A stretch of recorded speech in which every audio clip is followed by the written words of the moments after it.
పితా పుత్ర పరిశుద్ధాత్మనామమున ప్రభువునందు మిక్కిలి ప్రియులారా, ఈనాటి ధ్యానాంశం బుద్ధిమంతులు. యేసు ప్రభు మాటలు విని ఆలకించి పాటించువారు బుద్ధిమంతులు. అందుకే మత్తయి శుభవార్త 7:24లో నా బోధనను ఆలకించి పాటించు ప్రతివాడు రాతి పునాదిపై ఇంటిని కట్టిన బుద్ధిమంతుని పోలి ఉన్నాడు అన్నారు.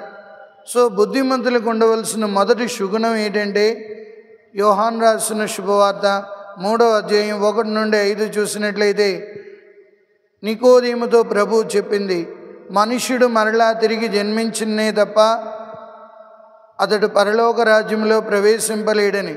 ఎవరు బుద్ధిమంతులంటే తిరిగి జన్మించేవాళ్ళు, హృదయ పరివర్తన కలిగిన వాళ్ళు, దేవుని వాక్యాన్ని ఆలకించి దాన్ని ఆచరించేవారు బుద్ధిమంతులు. మన అనుదిన జీవితంలో దేవుని యొక్క వాక్యాన్ని ఆలకిస్తున్నాం, ఆచరించడానికి వచ్చినప్పుడు వెనకడుగు వేస్తున్నాం ప్రియులారా. ఇక రెండవది ఎవరు బుద్ధిమంతులు అంటే, సామెతల గ్రంథం 14:1 జ్ఞానము గల ఇల్లాలు ఇల్లు కట్టును, తెలివి తక్కువ ఇల్లాలు కుంపల కూల కొట్టుకును.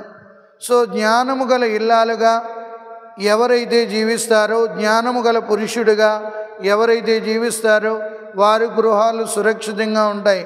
ఉదాహరణకి ఆదికాండం 7:1 నోవా, ఈ తరము వారిలో నీ ఒక్కడివే ఉత్తముడు, కావున నీవును నీ కుటుంబమును పడవలోనికి ప్రవేశించుము అన్నాడు.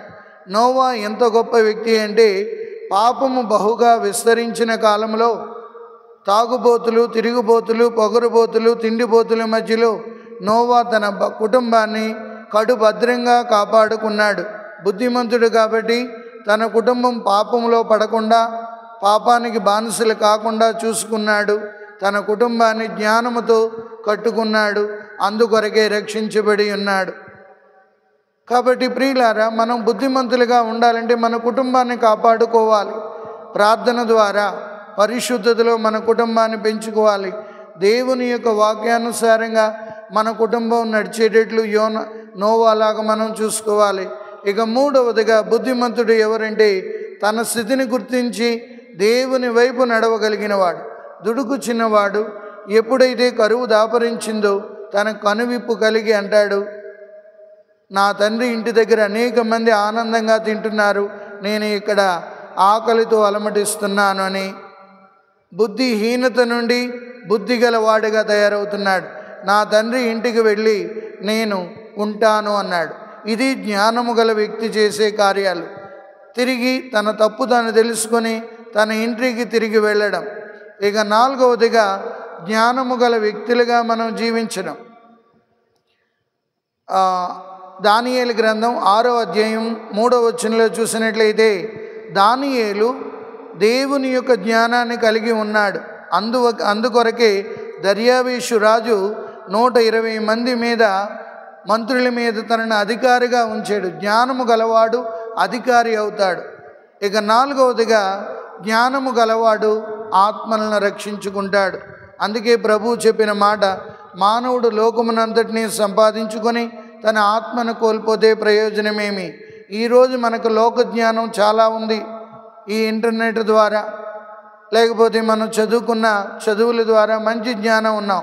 చివరికి రాబోటికి దైవ జ్ఞానం శూన్యమవుతుంది. ఆ దైవ జ్ఞానం లేక మన కుటుంబాలలో శాంతి సమాధానం కలగలేదు. ఆ దైవ జ్ఞానం మనలో లేక ఆనందాన్ని చవిచూడలేకపోతున్నాం. ఆ దైవ జ్ఞానం మనం లేక పరలోక రాజ్యంలో అడుగు పెట్టలేకపోతున్నాం. కావున మనమందరము కూడా లోక జ్ఞానము ఉండాలి, దానికంటే మిన్నగా దైవ జ్ఞానాన్ని కలిగి ఉండాలి. అందుకే శిరపుత్రుడైన యేసు జ్ఞాన గ్రంథం 1:20 దైవ జ్ఞానం కలవానికి పాపము మటుమాయమవును, కోపము పోవును అంటున్నాడు. 14 శిరపుత్రుడైన యేసు జ్ఞాన గ్రంథం 1:14 దైవ జ్ఞానం విజ్ఞానమునకు మొదటి మెట్టు అంటున్నాడు. కావున బుద్ధిమంతులుగా మనం తయారవ్వాలంటే తిరిగి జన్మించాలి, జ్ఞానము కలిగిన ఇల్లాలుగా ఇల్లు కట్టడానికి సిద్ధపడాలి, మన స్థితిని గుర్తించి ప్రభు వైపు తిరగాలి. నాలుగవది జ్ఞానవంతులుగా తయారవ్వాలి. ఐదవది ఆ దైవ జ్ఞానం కలిగి జీవించిన వాళ్ళే బుద్ధిమంతులు, పరలోక రాజ్యానికి వారసులు.